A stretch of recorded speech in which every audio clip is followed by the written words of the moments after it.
Unaotuona tuko mahali hapa ni kanisa la FPCT mji wa makimbilio kwa mchungaji Isaac.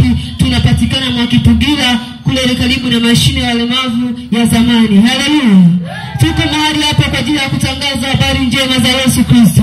Niliyesimama mbele zako ni mwinjilisti Yunisi, napatikana kwa mchungaji Isaac. Tuko mahali hapa kwa jambo lako. Wewe hata kama unaendelea na shughuli zako, lakini nitamani kuisikia sauti hii, maana sauti hii ni kwa ajili yako. Sauti hii ni kwa ajili ya uponyaji wako. Katika siku hizi 3 tukiwepo mahali hapa, tunaleta habari za Yesu Kristo. Wagonjwa walete mahali hapa, watafanyia maombi. Wenye shida mbalimbali tunawakaribisha katika viwanja hivi. Yesu yupo mahali hapa kwa ajili ya kuhudumia maisha yako. Yesu yupo mahali